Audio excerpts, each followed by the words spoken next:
Let's continue now from Newsmax, Washington. The former chairman of the House Intelligence Committee, my old congressional colleague, Pete Hoekstra. Today, Pete's a Shillman Senior Fellow on the Investigative Project on Terrorism.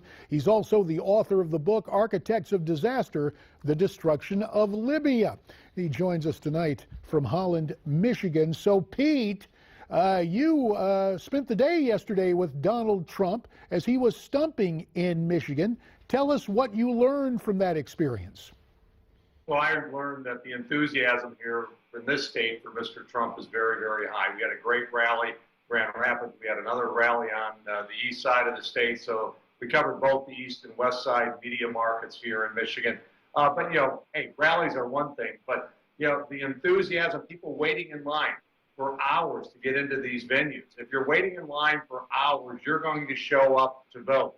The most important thing in eastern Michigan, we were in Macomb County, the home of the Reagan Democrats. And so, you know, the polls there are showing Mr. Trump up significantly, and that bodes well for what he may do in this state on Election Day. So we will see if Michigan surprises. You won't be surprised at the fact that we're going to add two more voices to our high-powered political panel now. First, Skyping in from Southern California, GOP strategist and radio host Andrea Kaye, and joining us from Newsmax, New York, President Emeritus of the Hudson Institute, Herb London. Herb, of course, also a political commentator, Newsmax blogger. Thanks to you both for being here. Ladies first, let me go to you, Andrea. California, I guess you got to write off, but what are you seeing down in San Diego? Is there still the intensity there for Trump that Pete is seeing in Michigan?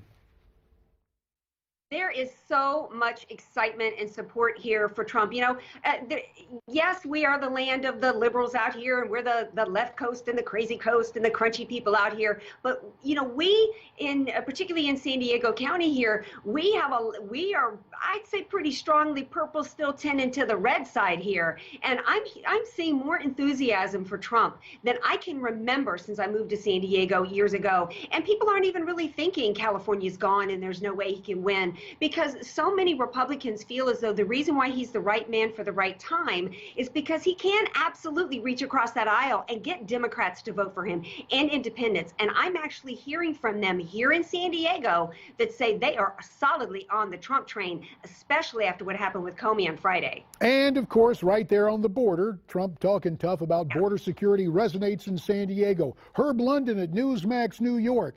Give us the long view in this relatively short period of time, a week to go before Election Day. What's the vibe you're getting? Well, the vibe I'm getting is that Halloween is not October 31st, but November 8th. This is the weirdest election in my lifetime. There are so many imponderables, and one of the most significant imponderables is the unknown voter. There are a lot of people out there who have not voted before. There are many Democrats who have never pulled an R, the Republican line. But I think this year you're going to see great surprises.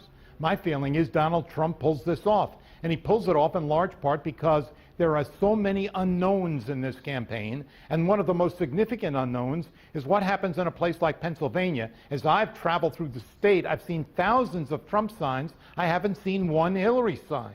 So that could be an enormous surprise. And of course, Ohio is another state that is critical for the Republican Party, and I think that Trump wins there. So I think this could be a surprising race.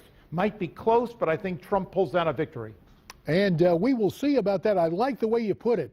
Halloween has been postponed by 8 days, and there will be a shock on what we know as Election Day. We're not looking for ghouls and ghosties. We are looking to see what ballots will be cast. Herb mentioned Pennsylvania. Donald Trump was in Valley Forge today, and boy, did he take aim at Obamacare. Our panel returns to talk about that and more as we return here on Newsmax Prime. Stay with us.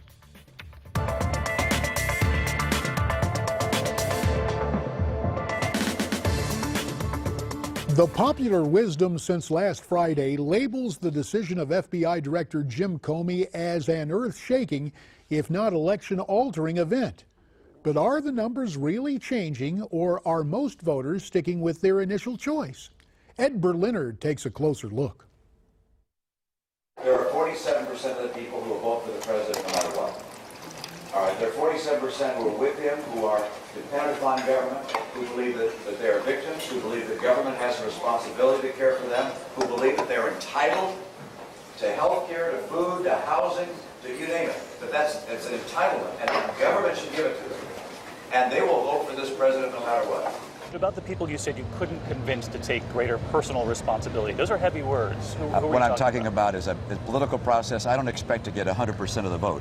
I know I'm not going to get 100%. I hope to get 50+% and make sure that I become the next president. My expectation is that if you want to be president, you got to work for everybody, not just for some. And Mitt Romney's clandestinely recorded comments allegedly denigrating a large portion of the electorate is the latest example we have of late campaign comments that are held up as possible stumbling blocks, possible hard roadblocks to becoming president.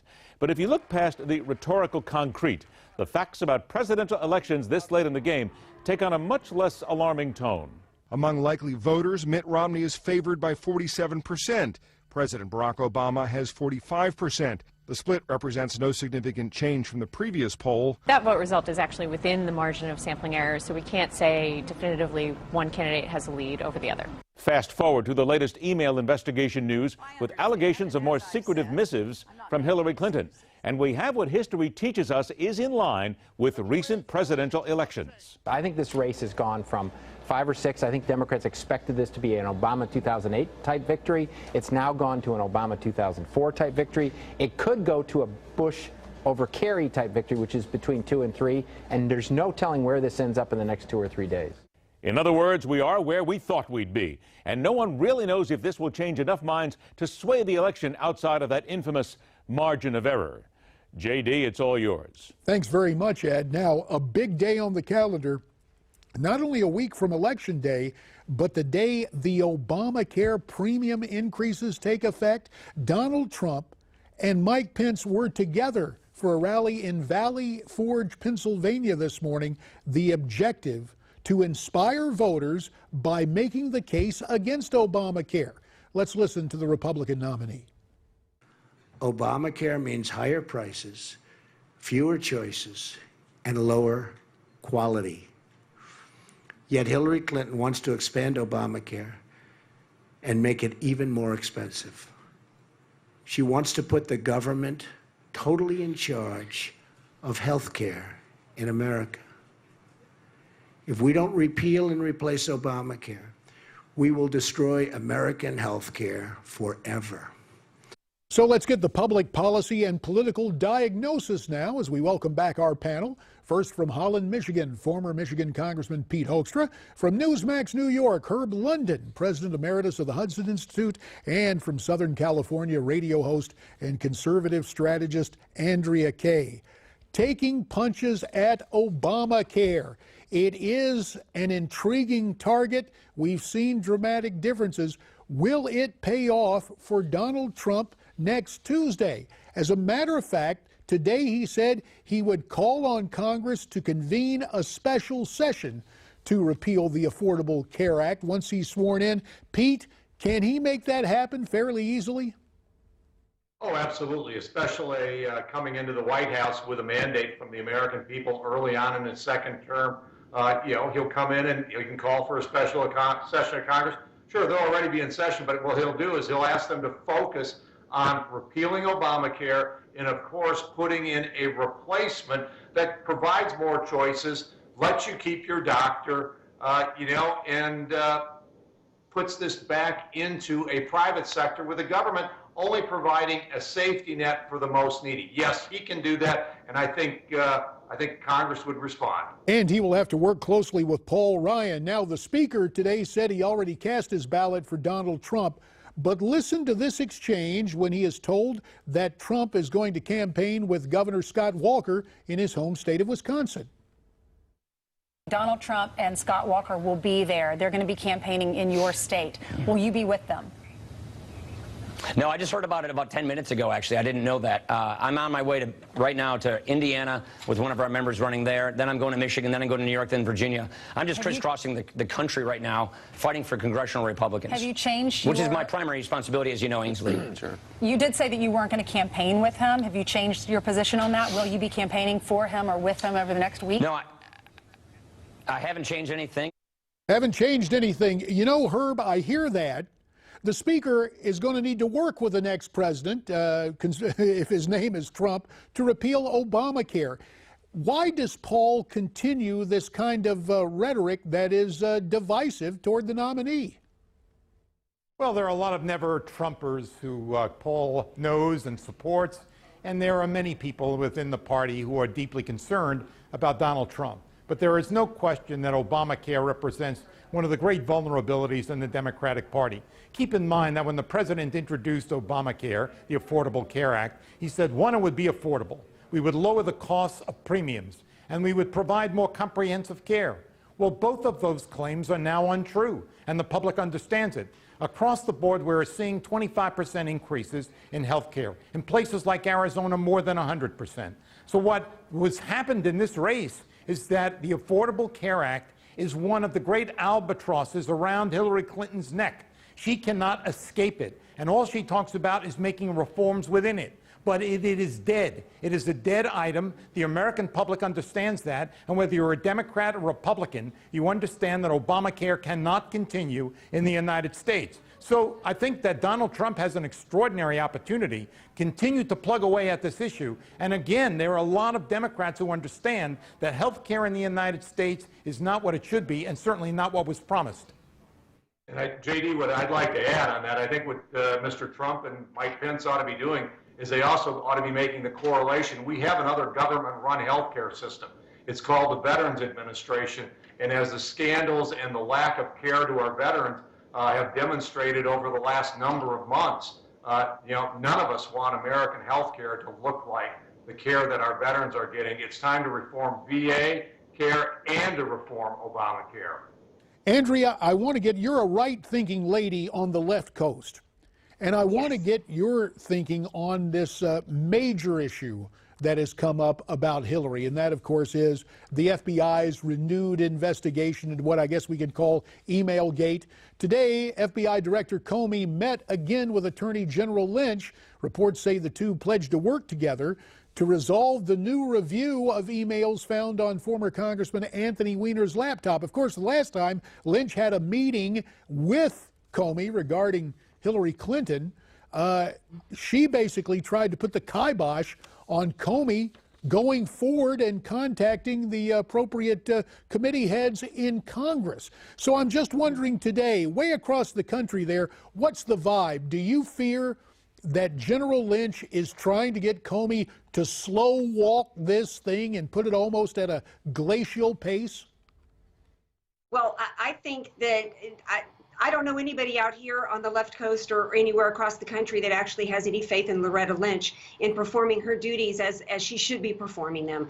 I think it's clear to everybody that, didn't she just plead the fifth last week herself in regards to the ransom, the $1.4 billion, the money laundering scheme that involved President Obama, funneling money to Iran that will be used against us in terrorist attacks. So, she also is the same woman who met on a tarmac with Bill Clinton and, without any cell phones. We don't have any information in terms of what that conversation was. There's nobody who has any trust in Loretta Lynch. The Department of Justice is the Department of Injustice. It's completely corrupted. And, I don't know that a whole lot of people have tremendous amount of restored trust in Comey himself. However, the very fact that he reopened the investigation, which should have never been closed in the first place, because he did, it's almost kind of antithetical. He lost the trust from the American people in July 5th when he didn't recommend an indictment as he should. And because he did that, it's almost even more important that he reopened it now. People are saying, whoa, here's a man who really didn't want to have to hold Hillary Clinton accountable. And he's saying, I got to reopen things here. It almost doesn't even matter to people that I talk to actually what the content is of the 650,000 emails. The fact that they were on Weiner's laptop, an unsecured setting, a man who's rife for extortion and all kinds of things, that in and of itself done dead. She's as dead as Obamacare to everybody I talk to. All right, we will have to leave it there. Andrea and Herb and Pete, thanks very much. Now, will Donald Trump's economic plan be successful?